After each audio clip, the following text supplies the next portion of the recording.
Hello, Sindhu ഭൈരവിയുടെ പുതിയൊരു എപ്പിസോഡിലേക്ക് എല്ലാവർക്കും സ്വാഗതം. ചാനൽ ആദ്യമായിട്ട് കാണുന്നവരാണെങ്കിൽ ഒന്ന് സബ്സ്ക്രൈബ് ചെയ്തിട്ട് ലൈക്ക് ചെയ്യണേ. അപ്പോ സ്നേഹയാണെങ്കിൽ ഹരിയോട് പറയാണ്, നീ സിന്ധുവിന്റെ കള്ളത്തരം പിടിക്കപ്പെടുന്ന നാളില് എന്നെ കല്യാണം കഴിക്കുന്നുള്ളത് സത്യം ചെയ്യുന്നു. അപ്പോൾ ഒരു നിമിഷം പോലും ആലോചിക്കാതെ ഹരിയാണെങ്കിൽ സത്യം ചെയ്ത് കൊടുക്കുകയാണ്. അപ്പൊ തന്നെ സന്തോഷത്തോടെ സ്നേഹ പറയുന്നുണ്ട്, എനിക്കിത് മാത്രം മതി ഹരി, നീ എപ്പോഴും എൻ്റെ കൂടെ ഇങ്ങനെ ഒപ്പം നിന്നാൽ മാത്രം മതി എന്നും അവൾ ആശ്വാസത്തോടെ ചിന്തിക്കുകയാണ്. അങ്ങനെ നേരം വെളുത്തപ്പോൾ തന്നെ മുറ്റത്ത് കോലം വരയ്ക്കാനുള്ള ആ ഒരു ഒരുക്കത്തിലാണ് സിന്ധു. അവള് മുറ്റമൊക്കെ വൃത്തിയാക്കിയിട്ട് കോലം വരച്ചുകൊണ്ടിരിക്കുകയാണ്. ഹരിയുടെ പെങ്ങളാണെങ്കിൽ ബ്രഷ് ചെയ്തുകൊണ്ട് അത് നോക്കിക്കൊണ്ട് നിൽക്കുന്നുണ്ട്. ഒരു പുതിയ കാര്യം കാണുന്നത് പോലെയാണ് അവൾ ആശ്ചര്യത്തോടെ നോക്കിക്കൊണ്ട് നിൽക്കുന്നത്. അങ്ങനെ കോലമൊക്കെ വരച്ചതിന് ശേഷം തിരിച്ചു വരുമ്പോ അവള് ഹരിയുടെ പെങ്ങളെ നോക്കി ചിരിക്കുകയാണ്. പക്ഷേ അവളാണെങ്കിൽ വലിയ താല്പര്യമൊന്നും കാണിക്കുന്നില്ല. നേരെ പൂജാമുറിയിലേക്ക് പോയിട്ട് പ്രാർത്ഥനയൊക്കെ കഴിഞ്ഞപ്പോൾ താലിയിലേക്ക് അവളൊരു കുങ്കുമം എടുത്ത് തൊടുവാണ്. പിന്നീട് അവിടെ മുഴുവനായിട്ട് ആ ഒരു വിളക്കിലുള്ള ആ ഒരു ദൈവത്തിന്റെ അനുഗ്രഹം എന്ന പോലെ അവൾ അവിടെയൊക്കെ ആ ഒരു വെളിച്ചം തെളിയിക്കുന്നുണ്ടായിരുന്നു. അതൊക്കെ അവന്റെ അമ്മാവൻ നോക്കിക്കൊണ്ട് നിൽക്കുന്നുണ്ട്. അതേസമയം മഹാലക്ഷ്മി ആണെങ്കിൽ മുറിയിൽ ദേഷ്യത്തോടെ ഇരിക്കുകയാണ്. അങ്ങോട്ടേക്ക് വന്നിട്ട് അവൻ ഒന്നുകൂടി എരി കയറ്റുവാണ്. ചേച്ചി ഇന്നലെ ഇത്രയധികം പറഞ്ഞിട്ടും ആ സിന്ധുവിന് ഒരു മാറ്റവും ഇല്ല. അവള് രാവിലെ എന്താന്ന് വെച്ചാ അവളുടെ സ്വന്തം വീടെന്ന പോലെ കോലം വരക്കുന്നു, പൂജാമുറിയിൽ കയറുന്നു, വിളക്ക് തെളിയിക്കുന്നു. ഇപ്പോ ചേച്ചിക്കെന്ന് അവകാശപ്പെട്ട കുറച്ച് സ്ഥലം പോലും അവൾ കൈയടക്കുന്ന മട്ടാണ് എനിക്ക് തോന്നുന്നത്. നമ്മുടെ ഹരിയെ പറ്റിച്ചിട്ട് ഇങ്ങോട്ടേക്ക് വന്നതും പോരാഞ്ഞ് അവൾക്ക് തോന്നിയതുപോലെ ഇവിടെ വലിയ രാജകീയമായിട്ടാണ് ജീവിക്കുന്നത്. അതൊക്കെ കേട്ടുകൊണ്ട് മഹാലക്ഷ്മിയുടെ രക്തം ഇങ്ങനെ തിളക്കുന്നുണ്ടായിരുന്നു. ഇങ്ങനെ വിട്ടെന്ന് വെക്ക്, ഈ വീട്ടില് അവള് സർവ്വ സ്വാതന്ത്ര്യം എടുത്തിട്ട് വലിയ ആളെ പോലെ ആയിരിക്കും ജീവിക്കുന്നത്. നമ്മുടെ ഹരിയെ പറ്റിച്ചിട്ട് വന്നതിന്റെ യാതൊരു കുറ്റബോധവും ഇല്ലാതെയാണ് അവള് വലിയ ആളെ പോലെ ഇവിടെ നിരങ്ങുന്നത്. ചേച്ചി അവളെ ഇങ്ങനെ വിട്ടുന്ന് വെക്ക്, ഈ വീടിന്റെ മൊത്തം കൺട്രോള് അവളുടെ കയ്യിലായിരിക്കും. ഇപ്പൊ തന്നെ ചേച്ചി എന്തെങ്കിലും ചെയ്യണം. അതുകൂടെ കേട്ടപ്പോ മഹാലക്ഷ്മി ബെഡിൽ നിന്ന് എഴുന്നേക്കാണ്. നേരെ സിന്ധുവിന്റെ അടുത്തേക്ക് പോകാൻ വേണ്ടി. സിന്ധു ആണെങ്കിൽ ഇതൊന്നും അറിയാതെ അടുക്കളയിൽ കയറിയിട്ട് ചായ ഉണ്ടാക്കാനുള്ള പരിപാടിയാണ്. ചായക്കുള്ള പാലൊക്കെ റെഡിയാക്കി വെച്ചപ്പോഴാണ് അവൾ കാണുന്നത് തലേന്ന് കഴിച്ച പാത്രങ്ങളൊന്നും കഴുകിയിട്ടുണ്ടായിരുന്നില്ല. ഇതെന്താ, ഭക്ഷണം കഴിച്ച പാത്രമൊന്നും കഴുകിയിട്ടില്ലല്ലോ എന്ന് പറഞ്ഞിട്ട് അവൾ നേരെ പോയിട്ട് പാത്രം കഴുകാണ്. അതിന്റെ വൃത്തി അവളുടെ മുഖം തന്നെ വെട്ടിത്തിളങ്ങുന്നത് കണ്ടപ്പോ അവൾ പറയുന്നുണ്ട്, ഓ സൂപ്പർ ആയിട്ടുണ്ട് എന്നൊക്കെ പുഞ്ചിരിച്ചുകൊണ്ട് ആ ഒരു നാട്ടിൽ രീതിയിൽ അവൾ സംസാരിക്കുകയാണ് സ്വയം. അങ്ങനെ സിന്ധു ഓരോരോ പാത്രങ്ങൾ എടുത്ത് കഴുകി വെക്കുമ്പോഴാണ് അവിടുത്തെ ജോലിക്കാരിയായിട്ടുള്ള പെൺകുട്ടി വരുന്നത്. സിന്ധു, നീ എന്താ ഈ ചെയ്യുന്നത്? ഇവിടെ മുറ്റത്ത് കോലം വരക്കുന്നതും പാത്രം കഴുകുന്നതും വൃത്തിയാക്കുന്നതും ഒക്കെ എന്റെ ജോലിയാണ്. ഇതൊക്കെ നീ തന്നെ ചെയ്തിട്ട് എന്റെ ജോലി കളയിക്കല്ലേ. ശരി, നാളെ മുതൽ നീ രാവിലെ കുറച്ച് നേരത്തെ ജോലിക്ക് വാ. ശരിയാ? ശരി. അപ്പോഴേക്കും പാല് തിളക്കുന്നുണ്ടായിരുന്നു. അവള് നേരെ പാലിന്റെ അടുത്തേക്ക് പോവാണ്. എന്നിട്ട് ആ പെണ്ണിനോട് ചോദിക്കുന്നുണ്ട്, ഇവിടെ രാവിലെ ആരൊക്കെയാണ് ചായ കുടിക്കുക കോഫി കുടിക്കാന്ന് പറഞ്ഞാ ഞാൻ അതുപോലെ ഉണ്ടാക്കാം. എന്ത്, നീയാണോ കോഫിയും ചായ ഉണ്ടാക്കാൻ പോകുന്നത്?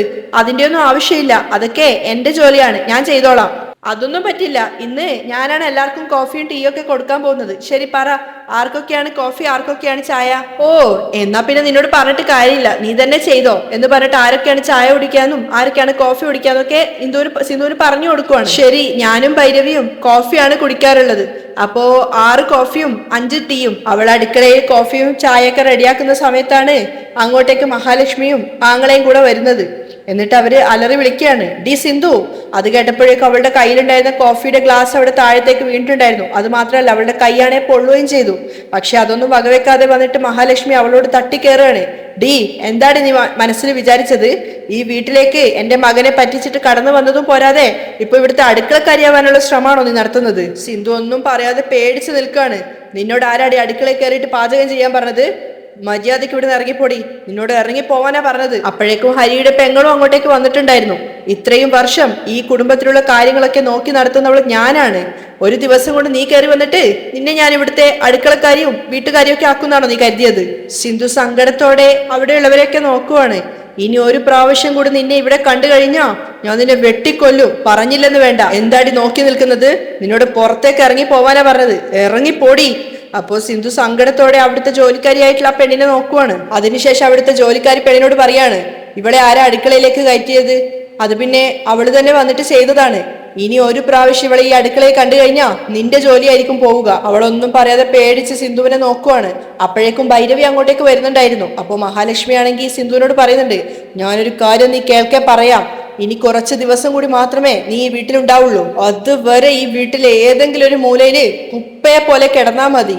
അല്ലാതെ ഹാളിൽ വന്നിരിക്കുക, മറ്റുള്ളവരോട് ഇടപഴകുക, അങ്ങനെയുള്ള മോഹങ്ങളൊന്നും നിനക്ക് വേണ്ട. പുച്ഛത്തോടു കൂടിയാണ് മഹാലക്ഷ്മി അവളോട് സംസാരിക്കുന്നത്. അതൊക്കെ കേട്ടപ്പോ ഭൈരവിക്കാണെങ്കിൽ ദേഷ്യം വരുന്നുണ്ടായിരുന്നു. സിന്ധുവാണെങ്കിൽ ഒരു അക്ഷരം പോലും മിണ്ടാതെ തലതാഴ്ത്തി നിൽക്കുകയാണ്. പഠിക്കാത്ത ഒരു വൃത്തികെട്ടവളാണടി നീ. അങ്ങനെയുള്ള നീ ഈ നാട്ടിലെ ഏറ്റവും പഠിപ്പും വിവരവുമുള്ള ഡോക്ടറായിട്ടുള്ള എന്റെ മോനെയും പറ്റിച്ച് നാട്ടുകാരെയും പറ്റിച്ച് ഈ വീട്ടിനുള്ളിലേക്ക് നുഴഞ്ഞു കയറി വന്നു. അത് ഓർക്കുമ്പോ തന്നെ എനിക്കെന്റെ രക്തമൊക്കെ ദേഷ്യം കൊണ്ട് കുതിച്ചു കയറുകയാണ്. മര്യാദക്ക് നീ ഇവിടെ നിന്ന് ഇറങ്ങിപ്പോയിക്കോ എന്നൊക്കെ പറയുന്ന കേട്ടപ്പോ ഭൈരവിക്കാണെങ്കിൽ ദേഷ്യം വരുന്നുണ്ട്. ആ സമയത്ത് ദമയന്തിയും ഗായത്രിയും ഒക്കെ അങ്ങോട്ടേക്ക് വരുന്നുണ്ടായിരുന്നു. അപ്പോ ഭൈരവി അവിടെ നിൽക്കുന്നത് കണ്ടിട്ട് അവരും അവിടെ തന്നെ നോക്കുവാണ്. സിന്ധു ഒന്നും മിണ്ടാതെ നിൽക്കുന്ന സമയത്ത് അവരാണെങ്കിൽ അവളുടെ കൈ പിടിച്ചിട്ട് പുറത്തേക്ക് തള്ളിവിടാൻ നോക്കുവാണ്.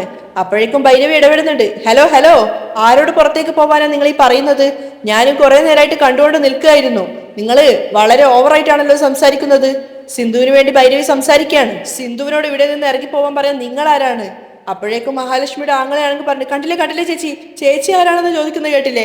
മഹാലക്ഷ്മി ഭൈരവിയോട് തിരിച്ചൊന്നും പറയുന്നില്ല. കാരണം അവൾ കുറച്ച് പഠിപ്പും അറിവുള്ള കൂട്ടത്തിലാണെന്നും അത്യാവശ്യം സംസാരിക്കാൻ അറിയുന്നതാണെന്നും മഹാലക്ഷ്മിക്ക് അറിയായിരുന്നു. നിങ്ങളുടെ മകൻ ചെയ്ത തെറ്റിനെ നിങ്ങളുടെ മകനെ മാത്രമല്ല നിങ്ങളെയും ചേർത്തിട്ട് കേസ് കൊടുത്ത് അകത്താക്കാൻ ഞങ്ങൾക്ക് അറിയായിട്ടല്ല. എന്താ നിങ്ങൾ എല്ലാവരും ചേർന്നിട്ട് അവളെ ഭീഷണിപ്പെടുത്താന്നാണോ കരുതുന്നത്? നിങ്ങളുടെ മകനെന്താ വലിയ നല്ല ആളാണോ? എന്റെ ചേച്ചി അറിയാതെ അവളെ തട്ടിക്കൊണ്ട് പോയിട്ട് താലി കെട്ടിയിട്ട് എല്ലാവരും കേൾക്കെ എനിക്ക് അവളെ അറിയില്ലെന്നും അവളെ ഞാൻ താലി കെട്ടിയിട്ടില്ലെന്നും കള്ളം പറഞ്ഞു. ഇപ്പോ നിങ്ങൾ വന്നിട്ട് സിന്ധുവിനെ നിങ്ങളുടെ മരുമകളായിട്ട് അംഗീകരിക്കാൻ പറ്റില്ലെന്ന് പറയുന്നു. നിങ്ങൾക്കൊക്കെ ഞങ്ങളെ കാണുമ്പോ എന്താ തോന്നുന്നത്? മഹാലക്ഷ്മി ഭൈരവിയോട് ഒന്നും പറയാതെ ദേഷ്യത്തോടു കൂടി അവളെ നോക്കിക്കൊണ്ട് നിൽക്കുകയാണ്. അപ്പോ ഹരിയും ഇത് കാണുന്നുണ്ടായിരുന്നു. ഇങ്ങോട്ട് നോക്ക്, ഇനി ഒരു പ്രാവശ്യം കൂടി എന്റെ ചേച്ചിയുടെ അടുത്ത് മോശമായിട്ട് നിങ്ങൾ സംസാരിച്ചു എന്ന് ഞാൻ അറിഞ്ഞു കഴിഞ്ഞാൽ പിന്നെ ഇങ്ങനെ ആയിരിക്കില്ല ഞാൻ നിങ്ങളോട് തിരിച്ചു പെരുമാറുക. അപ്പോഴേക്കും സിന്ധു പറയുന്നുണ്ട്, ഭൈരവി ആരോട് വന്നിട്ട് നീ എന്താ പറയുന്നത്? നീ ഒന്നും മിണ്ടാതെ നിൽക്ക്. ഞാനെന്തിനും മിണ്ടാതെ നിൽക്കണം? ഇവർക്ക് വായി തോന്നുന്നതൊക്കെ വിളിച്ചു പറയാൻ വേണ്ടി നമ്മളെന്തിനാ നിന്നു കൊടുക്കുന്നത്? അയ്യോ ഭൈരവി, അതെന്റെ അമ്മായി അമ്മയാണ്. അവർക്ക് എന്നെ അടിക്കാനും എന്നെ വഴക്ക് പറയാനും എല്ലാത്തിനുള്ള അവകാശമുണ്ട്. അമ്മായി അമ്മ എന്ന് വെച്ചാ നമ്മുടെ അമ്മയ്ക്ക് തുല്യം തന്നെയാണ്. നമ്മുടെ അമ്മ നമ്മളെ അടിക്കുകയോ വഴക്ക് പറയുകയോ ചെയ്തു കഴിഞ്ഞാൽ നമ്മൾ അമ്മയോട് തിരിച്ചെന്തെങ്കിലും പറയാനുണ്ടോ? നമ്മളത് അനുസരണയോടെ കേൾക്കുകയല്ലേ ഉള്ളൂ. അതുപോലെ തന്നെയാണ് ഇതും. അവരെന്നോടുള്ള ദേഷ്യം കൊണ്ട് സംസാരിക്കുന്നതാണ് എന്ന് കരുതി അവരോട് ഇങ്ങനെയൊക്കെ തിരിച്ചു പറയാൻ പാടുണ്ടോ? ഭൈരവിക്കാണെങ്കിൽ സിന്ധുവിന്റെ ഈ എളിമയും ആ ഒരു പാവത്വവും കാണുമ്പോൾ ദേഷ്യം തോന്നുവാണ്. ഭൈരവി, നീ ഇങ്ങനെ സംസാരിക്കുന്നത് വളരെ മോശമാണ്. പക്ഷെ മഹാലക്ഷ്മി ആണെങ്കിൽ ഒരക്ഷരം പോലും മിണ്ടാതെ രണ്ടുപേരെയും മാറി മാറി നോക്കിക്കൊണ്ടിരിക്കുകയാണ്. പക്ഷെ സിന്ധുവിനോടുള്ള അവരുടെ ദേഷ്യത്തിന് ഒരു കുറവും ഉണ്ടായിരുന്നില്ല. അപ്പോൾ സിന്ധു പറയുന്നുണ്ട്, അമ്മ ഭൈരവി നിങ്ങളോട് അങ്ങനെ പെരുമാറിയതിന് ഞാൻ നിങ്ങളോട് മാപ്പ് ചോദിക്കുകയാണ്. ഇനി അങ്ങനെയൊന്നും ഉണ്ടാവില്ല. അപ്പോ ദേഷ്യത്തോടെ ഭൈരവി പറയുന്നുണ്ട്, സിന്ധു നീ എന്തിനാ ഇവരോടൊക്കെ ഇങ്ങനെ മാപ്പ് ചോദിക്കുന്നത്? ന്യായമായിട്ട് നോക്കുകയാണെങ്കിൽ തെറ്റ് ചെയ്തത് ഇവരുടെ മകനുമാണ്. ഇവരൊക്കെയാണ് നിന്നോട് മാപ്പ് പറയേണ്ടത്.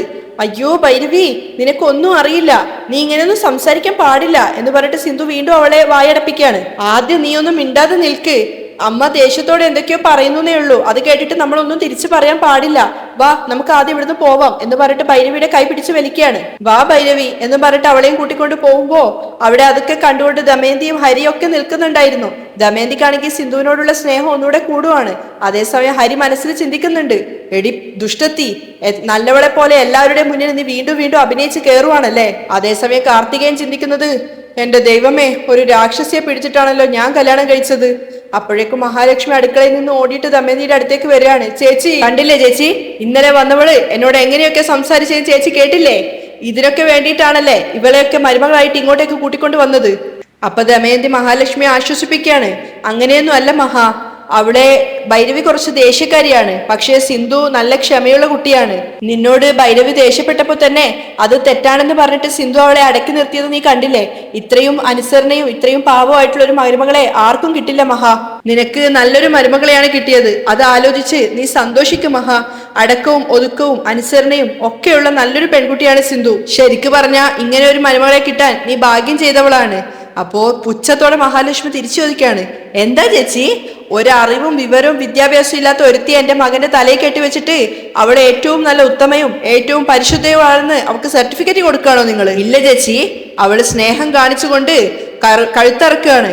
അവൾ എത്രത്തോളം വലിയ അഭിനയക്കാരിയാണെന്ന് എത്രയും പെട്ടെന്ന് ഞാൻ ചേച്ചിക്ക് മനസ്സിലാക്കി തരും. മഹാലക്ഷ്മി അതും പറഞ്ഞിട്ട് ദേഷ്യത്തോടെ അവിടെ നിന്നും പോവുകയാണ്. ആ സമയത്ത് ദമയന്തി വന്നിട്ട് ഹരിയോട് പറയുന്നുണ്ട്, ഹരി, നിന്റെ അമ്മ സിന്ധുവിനോടുള്ള ദേഷ്യം കൊണ്ട് എന്തൊക്കെയോ പറഞ്ഞിട്ട് പോയതാണ്. പക്ഷേ സിന്ധുവിന്റെ മനസ്സിലുള്ള നല്ല സ്നേഹം ഒരു ദിവസം അവൾ തിരിച്ചറിയുക തന്നെ ചെയ്യും. സിന്ധുവിനെ പറ്റിയുള്ള കാര്യങ്ങളൊക്കെ പോകെ പോകെ നിങ്ങൾ മനസ്സിലാക്കുക തന്നെ ചെയ്യും വല്യമ്മ. ഹരി മനസ്സിൽ ചിന്തിക്കുകയാണ്. എന്നിട്ട് മറുത്തൊരക്ഷരം പോലും ദമയന്തിയോട് പറയാതെ അവൻ അവിടെ നിന്നും പോവാണ്. ഹരി അവിടുന്ന് പോയ സമയത്ത് കാർത്തികേയനോട് പറയാണ്, കാർത്തികേയ, ഭൈരവി കുറച്ച് ദേഷ്യക്കാരിയാണ്. നീ എന്ത് തന്നെയാലും അവളുടെ അടുത്ത് ശ്രദ്ധിച്ചിട്ട് പെരുമാറണേ മോനെ. ശരിയമ്മ. അതിനുശേഷം ഗായത്രി അമ്മയെ അവിടുന്ന് പോയപ്പോ കാർത്തികേയൻ ചിന്തിക്കുന്നുണ്ട്, ഭൈരവി ചെറിയൊരു കോപക്കാരിയാണെന്നോ. അവള് ഏറ്റവും വലിയ കോപക്കാരിയാണ്. ഇന്നലെ രാത്രി മുറിയിൽ വെച്ച് എന്താ സംഭവിച്ചതെന്ന് നിങ്ങൾ അറിഞ്ഞു കഴിഞ്ഞാൽ നിങ്ങളെ കൊണ്ട് അത് സഹിക്കാനാവില്ല അമ്മ. ആ സമയത്ത് ഹരിയുടെ അച്ഛൻ വന്നിട്ടും പറയാണ്, ഡാ കാർത്തികേയ, നീ പുറത്ത് പുലിയാണെങ്കിലും വീട്ടിനകത്ത് എലിയായിട്ട് നടക്കാൻ വേണ്ടിയിട്ടാണ് നിന്റെ അമ്മ ഇപ്പൊ നിന്നോട് പറഞ്ഞിട്ടുള്ളത്, ശ്രദ്ധിച്ച് നടന്നോടാ. അത് കേട്ടപ്പോ കാർത്തികേയൻ ചെറിയൊരു ദേഷ്യത്തോടെ അവരെ നോക്കുകയാണ്. നിങ്ങൾക്കൊക്കെ ഇപ്പൊ സന്തോഷമായി കാണില്ലേ, നന്നായിട്ട് ഇരിക്ക് എന്നും പറഞ്ഞിട്ട് കാർത്തികേയൻ ദേഷ്യത്തോടെ അകത്തേക്ക് പോവാണ്. അതിനുശേഷം പൊങ്കൽ നടത്താൻ വേണ്ടി ക്ഷേത്രത്തിൽ വന്നിരിക്കുകയാണ് എല്ലാവരും കൂടെ, കുടുംബത്തോടെയാണ് വന്നിട്ടുള്ളത്. അപ്പോൾ ആ സമയത്ത് ഹരിയുടെ അമ്മയോട് അവരുടെ ആങ്ങള പറയുന്നുണ്ട്, ചേച്ചി ഈ ദമയന്തി ആണെങ്കിൽ കാർത്തികേയന്റെ കല്യാണം കഴിഞ്ഞതിനുള്ള സന്തോഷത്തിനാണ് പൊങ്കൽ നടത്താൻ വന്നിരിക്കുന്നത്. ആവശ്യമില്ലാതെ നമ്മൾ എന്തിനാ ഇങ്ങോട്ടേക്ക് വന്നിരിക്കുന്നത്? ഡാ, ഞാൻ വന്നതിനൊക്കെ കാരണമുണ്ട്, അത് നിനക്ക് വഴിയേ മനസ്സിലാവും. മഹാലക്ഷ്മി പറഞ്ഞത് കേട്ടപ്പോൾ അവരും പറയുന്നുണ്ട്, ഞാനും അതാ ചിന്തിച്ചത്, ഒരു കാരണവുമില്ലാതെ എൻ്റെ ചേച്ചി വരില്ലല്ലോ എന്ന്. അങ്ങനെ പൂജാരിയുടെ അടുത്തെത്തിയ സമയത്ത് പൊങ്കൽ നടത്തണം എന്നൊക്കെ പറയാണ്. കല്യാണമൊക്കെ നന്നായിട്ട് കഴിഞ്ഞു, ദൈവത്തിന്റെ അനുഗ്രഹം കൊണ്ട് അതുപ്രകാരം നേർച്ച വെച്ചതുപോലെ പൊങ്കൽ നടത്താൻ വേണ്ടിയാണ് വന്നിരിക്കുന്നത്. അതിനുള്ള ഒരുക്കങ്ങളൊക്കെ ചെയ്യാമെന്ന് പറഞ്ഞിട്ട് പൂജാരി പോവുകയാണ്. ആ സമയത്താണെങ്കിൽ ക്ഷേത്രത്തിൽ ഒരാൾ പ്രദക്ഷിണത്തിനും കാര്യത്തിനൊക്കെ വന്നതാണ്. ആ സമയത്ത് അവർ തേങ്ങ ഉടച്ചുകൊണ്ടിരിക്കുകയാണ്. പെട്ടെന്ന് 3-4 തേങ്ങ ഉടച്ചതിന് ശേഷം അയാൾ അവിടെ നെഞ്ചുവേദന എടുത്ത് കുഴഞ്ഞു വീഴുകയാണ്. അപ്പോൾ ആർക്കും ഒന്നും ചെയ്യാൻ പറ്റുന്നില്ല, എല്ലാവരും ഇങ്ങനെ ചുറ്റിലും നോക്കിക്കൊണ്ടിരിക്കുകയാണ്. അപ്പോഴേക്കും അയാളുടെ മകളാണെങ്കിൽ ഓടിപ്പോയിട്ട് ഹരി നിൽക്കുന്ന ഭാഗത്തെത്തിയിട്ട് പറയുന്നുണ്ട്, ഏട്ടാ എൻ്റെ അച്ഛൻ കുഴഞ്ഞു വീണിരിക്കുകയാണ്, ഒന്ന് വന്ന് നോക്കാമോ? അപ്പോഴേക്കും ഹരിയും കാർത്തികേയനും പിന്നാലെ ബാക്കിയുള്ള എല്ലാവരും അങ്ങോട്ടേക്ക് പോയിട്ടുണ്ടായിരുന്നു. അങ്ങനെ ഹരി ആദ്യം തന്നെ അയാളെ പരിശോധിച്ച് നോക്കുകയാണ്. അപ്പോഴേക്കും അയാൾക്ക് മൈനർ കാർഡിയാക് ആണെന്ന് മനസ്സിലായി. അപ്പോൾ തന്നെ ഹരി എല്ലാവരോടും മാറി നിൽക്കാൻ പറഞ്ഞിട്ട് CPR കൊടുത്തുകൊണ്ടിരിക്കുകയാണ്. ഒരുപാട് നേരത്തെ ഹരിയുടെ പ്രയത്നത്തിന് ശേഷം അയാൾക്ക് ചെറുതായിട്ടൊരു ജീവൻ, അതായത് ശ്വാസം തിരിച്ചു വരികയാണ്. പെട്ടെന്ന് തന്നെ അയാൾക്ക് വെള്ളം കുടിക്കാൻ കൊടുത്തിട്ട് അയാളുടെ ഭാര്യയോടും ഫാമിലിയോടും അയാൾ എത്രയും പെട്ടെന്ന് ഹോസ്പിറ്റലിൽ എത്തിക്കാനും അതിനുശേഷം കാർഡിയാക്കിൻ്റെ ഡോക്ടർ എന്താണോ പറയുന്നത് അത് പ്രകാരം ഫോളോ അപ്പ് ചെയ്യാനും ഹരി നിർദ്ദേശിക്കുകയാണ്. ഹരിക്ക് താങ്ക്സ് ഒക്കെ പറഞ്ഞിട്ടാണ് അയാളും ഫാമിലി അവിടുന്ന് പോകുന്നത്. പക്ഷെ അപ്പോഴും അയാളുടെ അമ്മ കണ്ണ് നിറഞ്ഞുകൊണ്ട് ഹരിയെ തന്നെ നോക്കിക്കൊണ്ട് നിൽക്കുകയാണ്. അതിനുശേഷം അവർ സിന്ധുവിനോടും കൂടെ അങ്ങോട്ടേക്ക് വരാൻ പറയുന്നുണ്ട്. ഹരിയുടെ അടുത്ത് തന്നെ സിന്ധു വന്ന് നിൽക്കുന്ന സമയത്ത് രണ്ടുപേർക്കും ദൈവത്തിൻ്റെ പ്രസാദം കൊടുത്തതിന് ശേഷം അവർ ഹരിയോട് പറയാണ്, അന്ന് മണ്ഡപത്തിൽ വെച്ചിട്ട് ഡോക്ടർ മോനെ ഇങ്ങനെ സിന്ധു മോളോട് ചെയ്തപ്പോൾ ഞങ്ങളൊക്കെ വല്ലാതെ മോനെ തെറ്റിദ്ധരിച്ചിട്ടുണ്ടായിരുന്നു. എൻ്റെ ഭർത്താവിൻ്റെ ജീവൻ രക്ഷിച്ചത് മോനാണ്, എന്നിട്ട് പോലും ഒരു പെൺകുട്ടിയോട് അന്യായമായിട്ട് മോൻ ഇങ്ങനെ ചെയ്തല്ലോ എന്ന് ഞങ്ങൾ എല്ലാവരും വിഷമിച്ചു.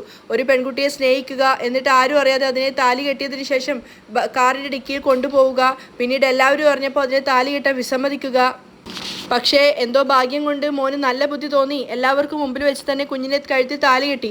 നിങ്ങൾക്ക് രണ്ടുപേർക്കും ദൈവം ഒരു കുറവും വരുത്തില്ല, എപ്പോഴും നന്നായിരിക്കും എന്നൊക്കെ പറഞ്ഞ് രണ്ടുപേരെ അനുഗ്രഹിക്കുന്ന സമയത്ത് സിന്ധുവിൻ്റെയും അതുപോലെ തന്നെ ദമയന്തിയുടെ മുഖത്ത് നല്ല സന്തോഷവും പുഞ്ചിരി ഉണ്ടായിരുന്നു. പക്ഷേ ഹരിയുടെയോ അവൻ്റെ അമ്മയുടെയോ ഒക്കെ മുഖത്ത് വല്ലാത്ത ദേഷ്യമായിരുന്നു.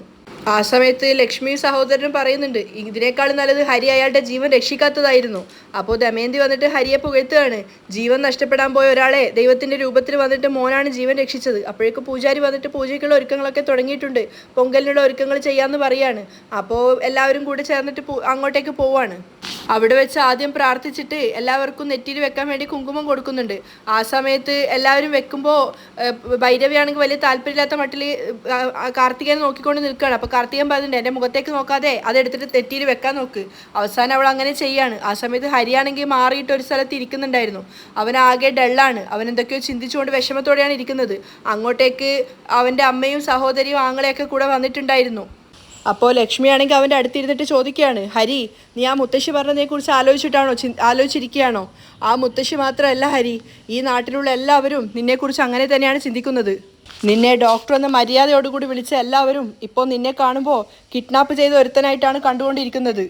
ഹരി അവൻ്റെ അമ്മയുടെ മുഖത്തേക്ക് നോക്കുവാണ്.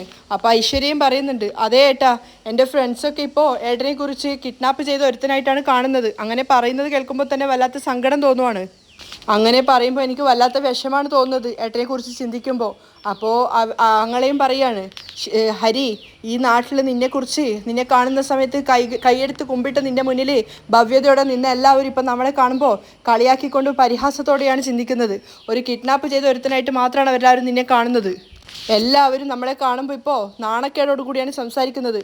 അത് കേൾക്കുമ്പോൾ ജീവൻ തന്നെ പോകുന്നൊരു പ്രതീതിയാണ് തോന്നുന്നത്. സിന്ധു കാരണം ഇപ്പോൾ നാണക്കേടോടു കൂടിയാണ് നമ്മളൊക്കെ ജീവിക്കുന്നത്.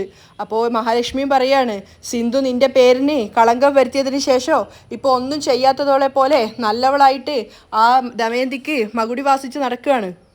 നിൻ്റെ വല്യമ്മ പറയുന്നതൊക്കെ അനുസരിക്കുന്ന ഒരു പാവത്തെ പോലെ അവളിപ്പോൾ അഭിനയിച്ചുകൊണ്ടിരിക്കുകയാണ്. ഇതങ്ങനെ വെറുതെ വിടാൻ പാടില്ല ഹരി. എത്രയും പെട്ടെന്ന് സിന്ധു ആരാണെന്ന് ദമയന്തിക്ക് മാത്രമല്ല ഈ നാട്ടുകാർക്ക് മുൻപിൽ മൊത്തം നീ കാണിച്ചു കൊടുക്കണം. അങ്ങനെയാണെങ്കിൽ മാത്രമേ നിന്റെ പേരിൽ വന്ന ഈ ഒരു പേര് ദോഷം മാറുള്ളൂ. അപ്പോൾ അയാളും പറയാണ്, നോക്ക് ഹരി, നീ കരുതുന്നത് പോലെ സിന്ധു ഒറ്റയാളല്ല. തീർച്ചയായിട്ടും അവളുടെ പിന്നിൽ മറ്റാരോ നിന്ന് കളിക്കുന്നുണ്ട്. എന്തായാലും അവൾക്ക് പിന്നിൽ ആരാണെന്ന് കണ്ടുപിടിച്ചിട്ട് അവളുടെ കള്ളത്തരം നമുക്ക് പൊളിക്കുക തന്നെ വേണം. ഹരി, നീ ഒന്നുകൊണ്ടും പേടിക്കണ്ട. നീ ആഗ്രഹിച്ചതുപോലെയെല്ലാം നിന്റെ അമ്മയായി ഞാൻ നടത്തിത്തരും. നീ ആഗ്രഹിച്ച സ്നേഹയെ കൊണ്ട് തന്നെ നിന്നെ ഞാൻ കല്യാണം കഴിപ്പിക്കും. സിന്ധുവിനെ ഞാൻ ഒരിക്കലും എൻ്റെ മരുമകളായിട്ട് അംഗീകരിച്ചിട്ടില്ല. അവളെ തീർച്ചയായിട്ടും ഞാൻ ഈ വീട്ടിൽ നിന്ന് പറപ്പിക്കുക തന്നെ ചെയ്യും. സ്നേഹ മാത്രമാണ് എൻ്റെ മരുമകൾ. ഒരു ഭാഗത്താണെങ്കിൽ പൊങ്കലിനുള്ള ഒരുക്കങ്ങൾ നടന്നുകൊണ്ടിരിക്കുകയാണ്. ഒക്കത്തിനും ദമയന്തിക്കൊപ്പം മുൻപന്തിയിൽ നിന്നിട്ട് സിന്ധു തന്നെയാണ് എല്ലാ കാര്യങ്ങളും ചെയ്തുകൊണ്ടിരിക്കുന്നത്. അതേസമയം ഇടയ്ക്കിടയ്ക്ക് കാർത്തികേയൻ ഭൈരവിയെ നോക്കിക്കൊണ്ട് നിൽക്കുന്നുണ്ട്. പക്ഷെ അവളാണെങ്കിൽ ഇതിലൊന്നും വലിയ താല്പര്യമില്ലാത്ത മട്ടിൽ അവിടെ ഒരു ഭാഗത്ത് മാറി നിൽക്കുകയാണ്.